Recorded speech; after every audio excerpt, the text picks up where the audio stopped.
Hey, Jason here from Simply Swider. If your Whirlpool refrigerator just stopped cooling and you're staring at warm milk and melting ice cream, don't panic. In the next 15 minutes, I'm going to walk you through exactly how to diagnose and fix it.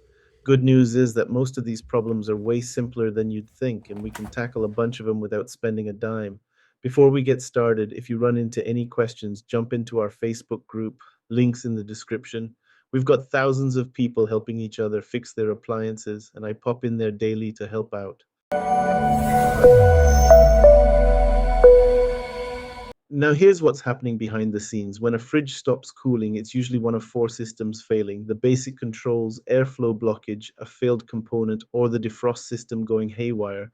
Here's the real world breakdown. Power and setting issues are super common, but easy fixes. Dirty condenser coils cause about 40% of the cooling problems I see. Failed start relays show up constantly on older units, and defrost system failures create that thick ice buildup that blocks everything.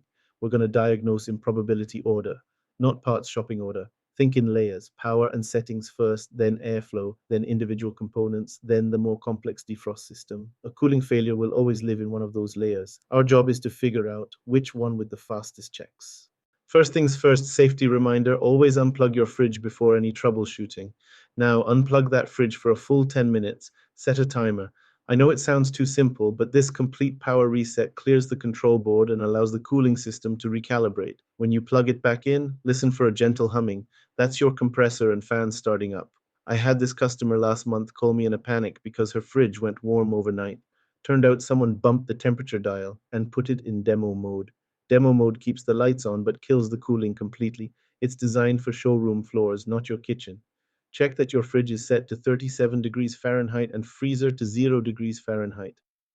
And here's something most people don't know. If your fridge is sitting in an unheated garage and it drops below 55 degrees Fahrenheit outside, these things can actually stop cooling. The compressor oil gets too thick to circulate properly. Next up, airflow problems. An overpacked fridge is like putting a blanket over your air conditioning vents.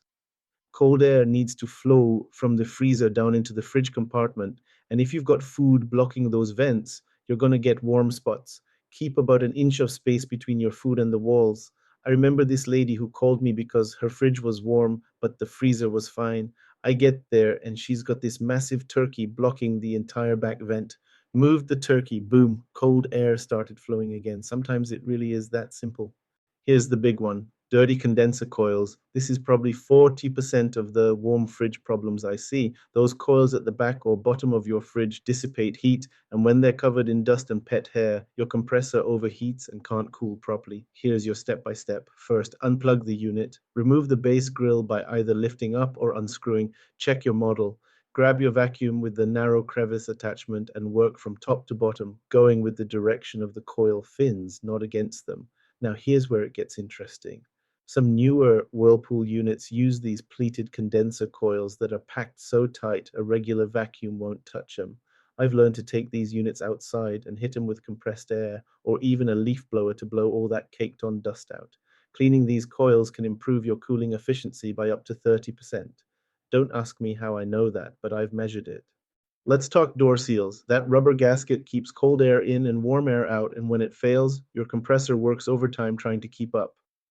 Here's the dollar bill test. Close a dollar bill in the door and try to pull it out.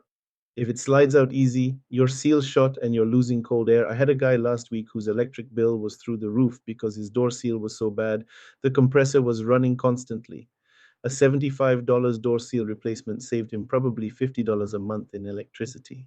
Now, here's something you can actually hear: start relay failure. If your fridge isn't cooling, but you hear a click every 30 seconds followed by silence, that start relay isn't kickstarting your compressor.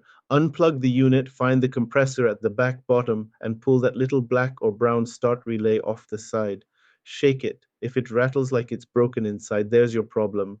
This is one of the cheapest fixes you'll ever do. That relay costs under $10 and just pushes right back onto the compressor prongs. I've replaced hundreds of these things.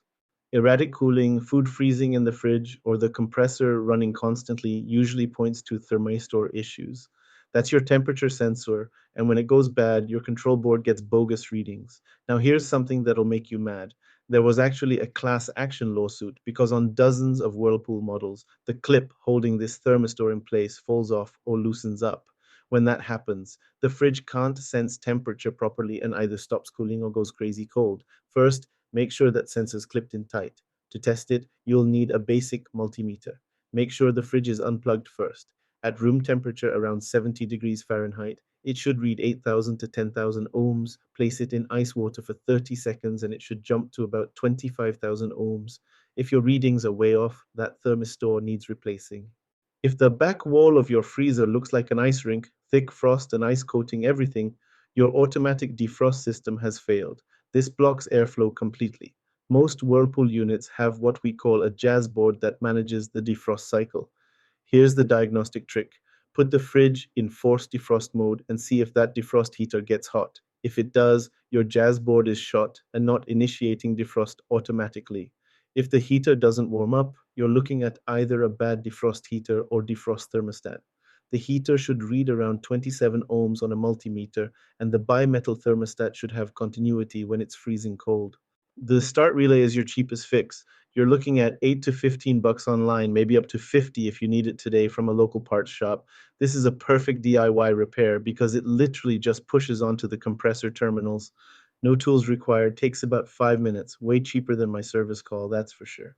Door seals run anywhere from 75 to 200 bucks depending on your model. Installation's not too bad if you're handy. Just work your way around the door frame and make sure it seats properly. If you're not comfortable with it, having a pro install it might add another 100 in labor, but it's still way less than replacing the whole fridge. The thermistor itself is pretty cheap, usually $20 to $40.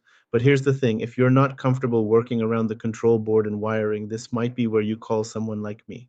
Labor can push this repair up to the $100 to $250 range total. Still reasonable for most folks. Here's the big one, compressor replacement. If your compressor is dead, and you'll know because it's grinding, scalding hot, or completely silent when it should be running, you're looking at $800 to $1,500 total. This requires professional work because we're dealing with the sealed refrigerant system.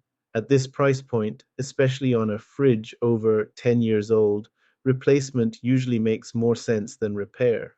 All right, let's talk money. Here's the reality check you need. Follow the 50% rule. If your repair costs more than half the price of a comparable new fridge, that's typically around $800 to $1,000 for most households. You're better off replacing the whole unit, especially if it's over 8 years old. This is especially true if your fridge is over 10 years old. Here's the breakdown of what you're looking at cost-wise for the most common parts, from cheap DIY fixes to the expensive stuff that might make you think about replacement. Now you can see right there on your screen the most common Whirlpool refrigerator models that experience these cooling issues. Maybe you'll spot your own model in there.